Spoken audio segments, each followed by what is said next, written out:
کبھی سوچا ہے کہ قرآن پاک جیسی گہری کتاب کو پڑھنے کا کوئی صحیح طریقہ بھی ہو سکتا ہے؟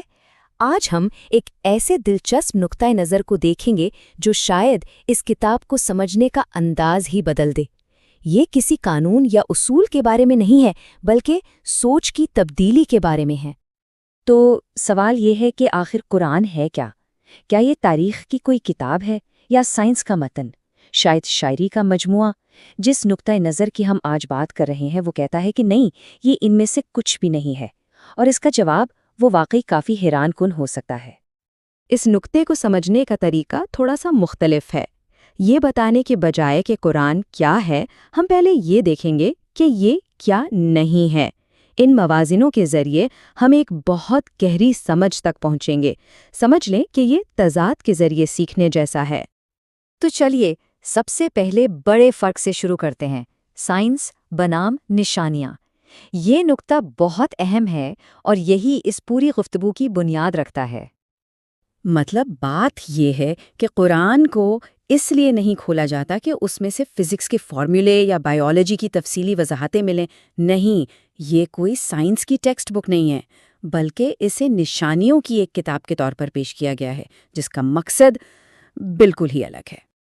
تو اس سلسلے میں نشانی کا اصل مطلب کیا ہے؟ اسے یوں سمجھیں، جیسے ریت پر پاؤں کا نشان خود پاؤں نہیں ہوتا، لیکن وہ اس بات کی طرف اشارہ کرتا ہے کہ وہاں سے کوئی گزرا ہے۔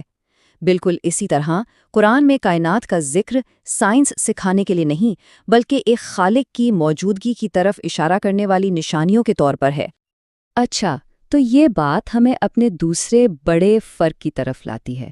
اس کا تعلق کتاب میں بیان کیے گئے قصوں سے ہے، اور یہاں فرق یہ ہے، حقیقت کہانی نہیں۔ چلیں دیکھتے ہیں کہ اس کا کیا مطلب ہے۔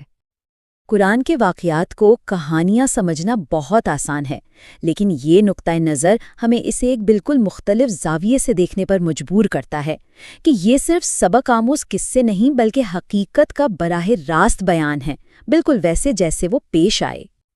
اور یہاں حقیقت کی تعریف بہت زبردست ہے۔ یہ وہ حقیقت نہیں جو ہمیں لگتی ہے یا جیسی ہم چاہتے ہیں کہ ہو، بلکہ یہ حقیقت ہے اپنی سب سے خالص، بنا کسی ملاوٹ کے۔ یہ وہ سچائی ہے، چاہے ہمیں پسند آئے یا نہ آئے۔ ٹھیک ہے، ہم نے مواد پر بات کر لی، اب بات کرتے ہیں کہ اسے کیسے پڑھنا ہے، اور یہ ہمیں اپنے تیسرے فرق کی طرف لے آتا ہے۔ یہ میتھمیٹکس کا کوئی مسئلہ نہیں، بلکہ گہرے غور و فکر کی دعوت ہے۔ دیکھیں، قرآن کو کسی ریاضی کے سوال کی طرح حل نہیں کیا جا سکتا، جہاں آپ کچھ نمبرز ڈالیں اور ایک ہی صحیح جواب مل جائے۔ یہاں مقصد ڈیٹا نکالنا ہے ہی نہیں، بلکہ یہ غور و فکر اور گہری سوچ کا ایک پورا عمل ہے۔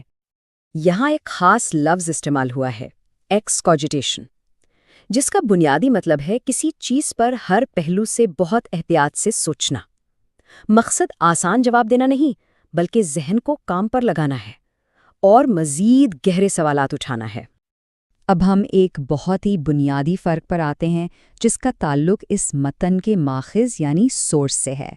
کیا یہ انسانی تخلیق ہے یا کچھ اور؟ یہ ہمیں اپنے چوتھے فرق پر لے جاتا ہے، وحی نہ کہ تصنیف۔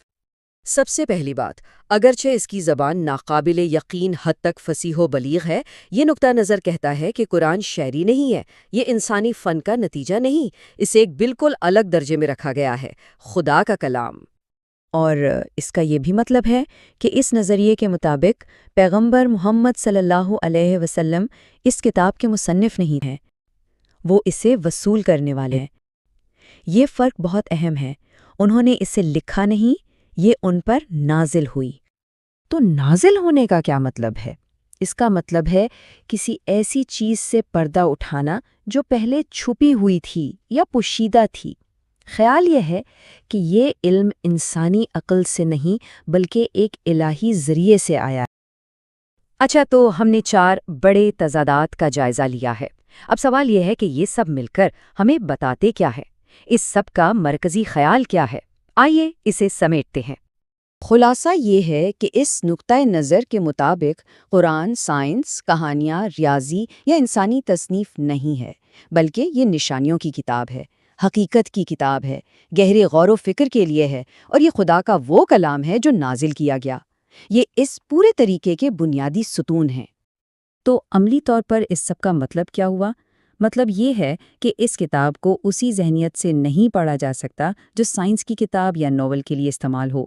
یہ پڑھنے کے عام طریقوں سے اوپر اٹھ کر ایک بالکل الگ قسم کی وابستگی کا مطالبہ کرتا ہے۔ اور یہ گفتگو ہمیں ایک آخری اور بہت اہم سوال پر چھوڑ جاتی ہے جس پر غور کیا جانا چاہیے۔ اگر کسی متن کو سیدھے جوابات کے لیے نہیں بلکہ نشانیوں کو ڈھونڈنے کے لیے پڑھا جائے تو اس سے پڑھنے کا پورا عمل، پورا تجربہ کس طرح بدل جاتا ہے؟ اصل میں اس پورے نقطۂ نظر کا نچوڑ یہی ہے، اور یہ واقعی ایک سوچنے والی بات ہے۔